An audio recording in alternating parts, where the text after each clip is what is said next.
Hey everybody, this is my 20-gallon open-topped office tank and it's being very uncooperative at the moment. I'm trying to get my Bolivian ram on camera and I'm trying to get a bunch of the little teeny tiny newly born red wag platy fry on camera, and neither of them are cooperating, so we're just going to go for it and see if they don't make an appearance as we start talking. So I've got a new Bolivian ram in this tank and it was not doing well. It looked rough when I bought it, and it did not do any better after I brought it home and has not been eating. I've tried pellets, I've tried flake food, I've tried bloodworms. It didn't go after the bloodworms, it hasn't gone after algae wafers, and as I've pointed out, there are brand newly hatched red wag platy fry in this tank that are tiny. So there are several of them right now just made an appearance as the platies try to eat some of them. So I used to have a German blue ram in the tank and that kept the platies under control, but it died and I've now replaced it with this Bolivian ram that's not doing well. And so that's the whole point of this video, is I dosed the tank with Levamisole hydrochloride. I have a drench powder. Cannot remember the name of it off the top of my head. I want to say it's Prohibit. Yes, I believe it's Prohibit is the brand name, and it is a drench powder of Levamisole hydrochloride. And when you're dosing an aquarium, it only takes a little tiny bit. In fact, it takes 9 milligrams per gallon.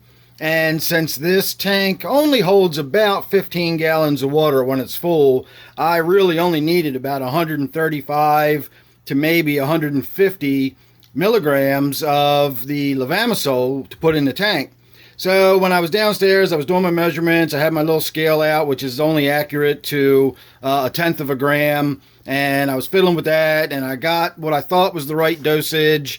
And what I put in there was 400 milligrams of the Levamisole. And I didn't really think about it for several hours, and about 6 hours later, it kind of dawned on me that I put way too much Levamisole in there. I overdosed the tank by almost 3 times the amount I was supposed to put in there. And so I came and had a look, and everybody looked fine. I did a little research.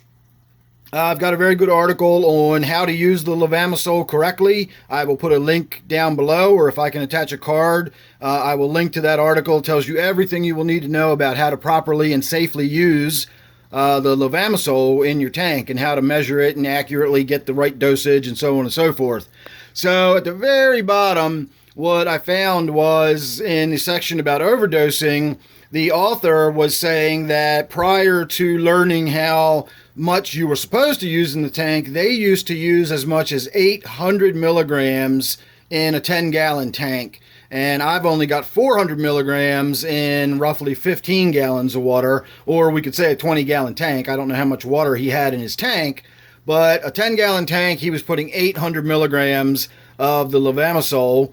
And he said he never had any deaths, so he wasn't too worried about a little minor overdosing. And when I read that, I decided I got nothing to worry about. So I let the tank sit for 24 hours with the 400 milligrams of Levamisole in there. And then yesterday afternoon, I did a water change. I pulled 5 gallons out, which takes the water level way down, about sort of halfway between the top of the tank and the substrate. Not the bottom of the tank, but just the substrate.